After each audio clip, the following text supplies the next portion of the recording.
night started with a dream, a recurring dream that haunted Mark every night for the past week. In the dream, he stood in front of a door. It was plain and unremarkable, tucked away at the end of a long, shadowy hallway.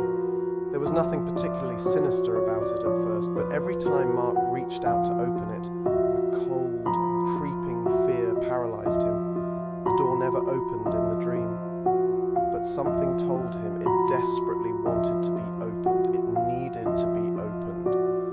On the seventh night, the dream changed. Mark was standing at the door as usual, but this time it wasn't just a dream. He could feel the chill of the wood under his fingertips, the rough texture of the brass handle. The hallway stretched endlessly behind him, but when he glanced back, it wasn't the darkness that frightened him, it was the sound. Faint, low breathing. It wasn't his own. With trembling hands, Mark twisted the knob. The door clicked open just a crack, and from that sliver of darkness, a voice whispered, "Find me." Mark woke in a cold sweat, the whisper still echoing in his ears. It took him several minutes to catch his breath, his heart pounding violently in his chest.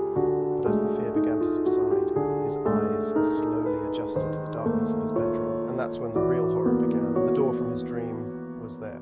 It stood at the end of his bedroom, just like in the dream, nestled where his closet should be. His breath hitched, disbelief flooding his senses.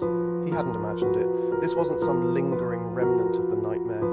He blinked hard, rubbed his eyes, but the door remained. The same plain, unmarked door from his dream, exactly where it shouldn't be. Mark stood up from his bed, his legs shaky beneath him. He approached the door, half expecting it to vanish as soon as he got close, but it didn't. The handle felt cool beneath his palm, just like in the dream. Before he could stop himself, before logic could catch up with his movements, he twisted it, and the door swung open with a slow, creaking groan. On the other side was a hallway, but not the hallway of his house. This one was longer, much longer, too long to belong inside his modest apartment. The floor was lined with cracked, ancient tiles, and the walls were damp, mottled with patches of mildew and rot. A cold draft blew from somewhere deep within the dark corridor, carrying with it the faintest sound of whispers. Suddenly, a noise behind him. Mark spun around just in time to see his bedroom flicker. The walls rippled, almost like a reflection on water, and then with a soft pop, his entire room vanished, replaced by nothing. Just endless blackness stretching out in every direction. He turned back to the hallway. It was his only option now. With no choice left, he stepped over the threshold. As soon as his foot hit the tile, the door behind him slammed shut. He wheeled around, reaching for the handle, but the door was gone. Now he was trapped in the hallway, and the walls seemed to shift as he took a step forward, twisting and warping like the inside of some monstrous, breathing beast. The whispering grew louder, coming from every direction. "Find me! Find me!" Mark's pulse raced. He continued down the endless hallway, the air growing thicker with each step, pressing against his skin like something alive. The whispers changed, turning into laughter, high-pitched, mocking giggles that echoed around him. Panic surged through him. What was waiting at the end of this? Who was speaking? And then the floor beneath him gave way. Mark fell, tumbling through the air for what felt like an eternity. His body crashed into a damp stone floor with a bone-jarring thud. Groaning, he pushed himself up, only to realize he was in a new place, a large circular room lined with ancient stone. Torches flickered on the walls, casting long, dancing shadows.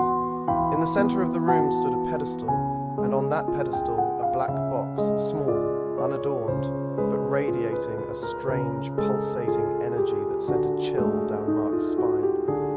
The whispers returned louder now. "Open it, open the box." Mark's instincts screamed at him to run, but his feet carried him forward toward the box. It felt like something was pulling him closer, an invisible force wrapping around him, drawing him in. His hands shook as he reached out for the box. Just as his fingers brushed the surface, the room shifted again. This time, the walls themselves seemed to come alive. Faces appeared in the stone, grotesque and twisted, mouths moving silently in anguish. Eyes, hundreds of them, watched him from every angle, but there was something worse, far worse. In the shadows, just beyond the reach of the torchlight, a figure stood, a tall, gaunt silhouette, its limbs too long, its movements slow and deliberate. It stepped forward, and Mark could finally make out its face. It was his own. If you like the story, please like and subscribe. The figure smiled his smile, but distorted, twisted into something malicious. "You shouldn't have come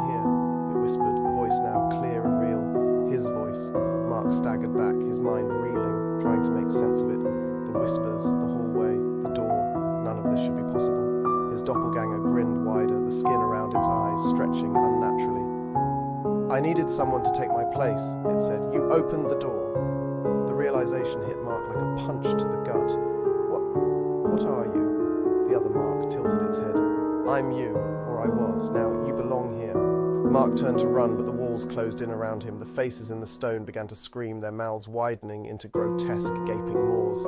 The room itself twisted and contorted, becoming a maze of jagged stone and shadows. He sprinted blindly through the shifting labyrinth, heart pounding in his ears. But no matter which direction he ran, he always ended up back in the same room, standing before the box, the twisted reflection of himself watching with cold, empty eyes. "Find me," the other Mark whispered, his voice echoing around the chamber. "Open the box or stay forever." Desperation gripped him. He lunged for the box, ripping the lid off with a violent tug. Inside was a mirror, not just any mirror. This one reflected not just his face, but his soul, his very essence. His reflection stared back at him, a look of horror frozen on its face. And then, the final twist. He saw himself on the other side of the mirror.